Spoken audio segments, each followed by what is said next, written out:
కాబట్టి అలాంటి నాయకుడు ఖచ్చితంగా ఓకే సార్. దేశానికి అవసరం అని భారతీయ జనతా ఎస్ పార్టీ కూడా భావిస్తుంది. ఎస్ ఓకే కారుమంచి రమేష్ గారు గుడ్ మార్నింగ్.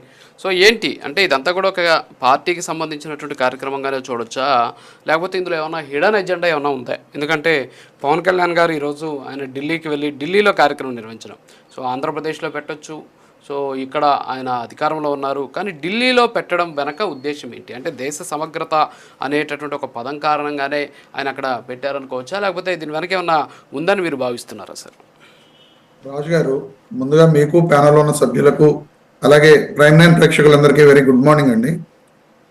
ఇది యాక్చువల్గా జనసేన యొక్క పార్టీ కార్యక్రమంగా ఆయన ఢిల్లీలో కార్యక్రమం పెట్టుకున్నారు.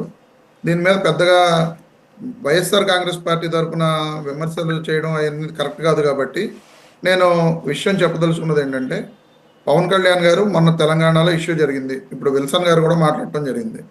ఆ ఇష్యూ జరిగినప్పుడు పవన్ కళ్యాణ్ గారు నేను జాతీయవాదం తీసుకుని ముందుకు వెళ్తాను, నాకు ఎక్కడైనా పోటీ చేసే ఇది ఉంది అని చెప్పి మాట్లాడటం జరిగింది. దాన్ని బలంగా చూపించడం కోసం జాతీయ స్థాయిలో ఈ రోజున నాకు ఈ స్థాయిలో బలం ఉంది, నేను 5 రాష్ట్రాల్లో మాకు పార్టీ యొక్క బలం ఉందని చెప్పి చూపించడం కోసం ఆయన ఢిల్లీలో పార్టీ సభ పెట్టినట్లుగా నేనైతే వ్యక్తిగతంగా అనుకున్నాను. ఎందుకంటే వైఎస్ఆర్ కాంగ్రెస్ పార్టీ తరఫున ఏదో జనసేన పార్టీ సభ పెట్టుకుంటే దాని మీద విమర్శలు చేయడం అవన్నీ కరెక్ట్ కాదు. కాబట్టి నా వ్యక్తిగత అభిప్రాయం అయితే మొన్న తెలంగాణలో జరిగిన ఇష్యూ మీద ఆయన యొక్క జాతీయ సమైక్యవాదం పేరుతోటి ఆయన నేను ఈ విధంగా ముందుకు వెళ్ళదలుచుకున్నాను అనేది చూపించడం కోసం ఢిల్లీలో మీటింగ్ పెట్టడం జరిగింది.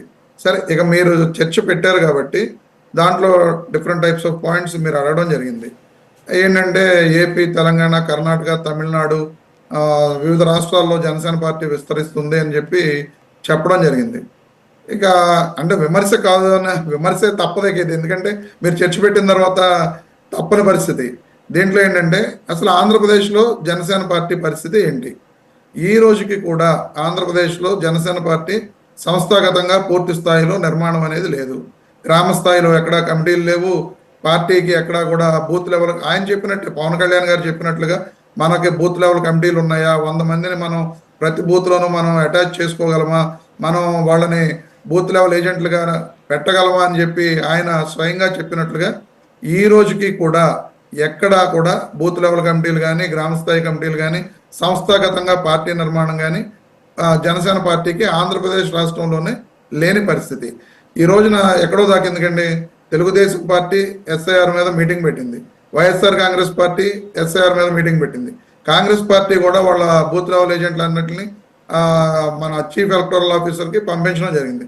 కానీ నాకు ఎక్కడా కూడా జనసేన పార్టీ తరఫున ఎస్ఐఆర్ మీద మీరు ఈ రకంగా ముందుకు వెళ్ళండి, మన పార్టీ తరఫున ప్రతి బూత్ నుంచి బూత్ లెవెల్ ఏజెంట్స్ లిస్టులు తయారు చేసి చీఫ్ ఎలక్టోరల్ ఆఫీసర్కి మనం పంపించవలసిన బాధ్యత ఉంది అని చెప్పి వాళ్ళు జనసేన తరఫున ఎక్కడా కూడా పంపించినట్లుగా నేనైతే చూడాల. సబ్జెక్టు కరెక్షన్ మీరు ఏమైనా పంపించి ఎక్కడైనా జరుగుంటే చెప్పొచ్చు, నాకైతే అక్కడ కూడా మీడియాలో కూడా కనిపించని పరిస్థితి. మరి అటువంటి పరిస్థితిలో ఆంధ్రప్రదేశ్లోనే జనసేన పార్టీ పరిస్థితి తెలుగుదేశం పార్టీ తోటి కలిపి వెళ్ళి భవిష్యత్తులో కూడా వెళ్తాము, 15 ఏళ్ల పాటు తెలుగుదేశం పార్టీతోటే కలిసి ఉంటామని చెప్పే పార్టీ దేశ సమైక్యత కోసం దేశంలో 5 రాష్ట్రాల్లో విస్తరించేస్తామని చెప్పడం చాలా హాస్యాస్పదం. ఎందుకంటే పవన్ కళ్యాణ్ గారు ఎందుకంటే తెలంగాణలో జరిగిన ఇష్యూ మీద ఇప్పుడు ఫోకస్ అవ్వాలి, ఏదో ఒక రకంగా ఆ ఇష్యూని సబ్మిట్ చేసుకుంటూ మళ్ళీ భవిష్యత్తులో తెలంగాణలో పోటీ చేయాలనే విధానంతో ఆయన ఉన్నారు. కాబట్టి ఈ జాతీయ సమైక్యవాదం అనే ముసుగులో ఆయన ముందుకు వెళ్తున్నట్లుగా నేను భావిస్తున్నాను. ఇంకా మీరు ఇంకోటి కూడా చెప్పడం జరిగింది, ఢిల్లీ రాజకీయాలలో చక్రం తిప్పబోతున్నారని చెప్పి మీరు మీ ఓపెనింగ్ రిమార్క్స్లో చెప్పడం జరిగింది. అసలు ఈ రోజున తెలుగుదేశం పార్టీకైనా జనసేన పార్టీ పరిస్థితి అయినా ఎన్డీఏలోనే ఏం చేయాలో అని అర్థం కాని పరిస్థితిలోకి వెళ్ళిపోబోతున్నారు. ఎందుకంటే మొన్నటిదాకా బీజేపీకి 240 మంది ఎంపీలు, మన తెలుగుదేశం పార్టీ అక్కడ బీహార్లో నితీష్ కుమార్ గారి జనతాదళ్ జనసేన పార్టీ మద్దతుతోటి కేంద్రంలో కూడా ప్రభుత్వం ఏర్పడింది. కానీ రేపు 20 మంది టీఎంసీ ఎంపీలు ఎన్డీఏ పార్టీలో కలిసిన తర్వాత అంత అవసరం అనేది, ఎందుకంటే బీజేపీలో కలిసిపోయిన తర్వాత తెలుగుదేశం పార్టీతో కానీ జనసేన పార్టీతో కానీ జనతాదళతో కానీ బీజేపీకి అంత అవసరం ఉండదు. ఎందుకంటే బీజేపీ యొక్క రాజకీయాలు ఎలా ఉంటాయో మనం అందరం కూడా ఎన్నో రాష్ట్రాల్లో చూసాం. మహారాష్ట్రలో పాపం ఉద్ధవ్ ఆయన శివసేనని తీసుకొచ్చి ఎలా ఏ రకంగా ఏకనాథ్ షిండే గారిని ముఖ్యమంత్రిని చేసి మళ్ళీ ఆ తర్వాత ఆయన పరిస్థితి ఏమైందో ముఖ్యమంత్రి స్థాయి నుంచి ఈ రోజున ఏ స్థాయిలో ఉండిపోయారు ఆయన. అనేక రాష్ట్రాల్లో కూడా బీజేపీ ఎటువంటి రాజకీయాలు చేస్తుందో మనం చూసాం. సో భవిష్యత్తులో కూడా తెలుగుదేశం పార్టీ జనసేన పార్టీ యొక్క పరిస్థితి, ఎందుకంటే టీఎంసీ ఎంపీలు కలవబోతున్నారు కాబట్టి ఎలా ఉండబోతుందో కూడా ప్రజలందరూ కూడా రాష్ట్రంలో మన ఆంధ్రప్రదేశ్ రాష్ట్రంలో ముఖ్యంగా భారీ స్థాయిలో చర్చ జరుగుతుంది. టీఎంసీ ఎంపీలు కలిసిన తర్వాత తెలుగుదేశం పార్టీకి జనసేన పార్టీకి ఇప్పుడు ఇచ్చిన విలువ భవిష్యత్తులో ఎన్డీఏ కూటమి ప్రభుత్వం ఇస్తుందా లేదా అనేది భారీ స్థాయిలో చర్చ జరుగుతుంది. ఇక మరో క్వశ్చన్ కూడా మీరు చెప్పడం జరిగింది. అసెంబ్లీలో అడుగు పెట్టలేని స్థాయి నుంచి ఢిల్లీలో చక్రం తిప్పే స్థాయికి పవన్ ఎదగడం విమర్శకులకు చెంపపెట్టు లాంటిదా అని. అసలు పవన్ కళ్యాణ్ గారు ఒంటరిగా పోటీ చేసి ఆయన అసెంబ్లీలో అడుగు పెట్టుంటే ఈ రోజున ఆయన అందరూ కీర్తించేవారేమో, కానీ వేరే పార్టీ సపోర్ట్ లేకుండా ఈ రోజున ఆయన అసెంబ్లీలో అడుగు పెట్టలేని పరిస్థితి.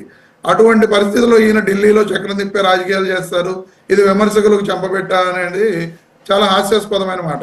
ఎందుకంటే ఢిల్లీలో చక్రం ఈ రోజున 16 మంది ఎంపీలు ఉన్న తెలుగుదేశం పార్టీ అధినేత చంద్రబాబు నాయుడు గారే మోడీ గారి దగ్గర అసలు గతంలో మోడీ గారిని ఎన్ని మాటలు అన్నారు, ఉగ్రవాది అన్నారు, భార్యతోటి సంసారం చేయని వ్యక్తి ఈ రాష్ట్రాన్ని ఈ దేశాన్ని ఏళ్తాడా, ఈ దేశాన్ని పరిపాలించగలడా అని మాట్లాడిన చంద్రబాబు నాయుడు గారే ఈ రోజున మోడీ గారిని ఏ రకంగా కీర్తిస్తున్నారో పొగుడుతున్నారో మనం అందరం చూసాం.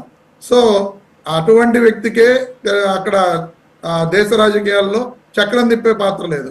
ఇక మరి ఢిల్లీలో చక్రం తిప్పబోతున్నారా అనేది చాలా హాస్యాస్పదమైన మాట. జనసేన పార్టీ చక్రం తిప్పుతుంది అని చెప్పి నేను ఎప్పుడైతే అనుకోవట్లేదు అనేది నేను మీకు తెలియజేస్తున్నాను రాజు గారు.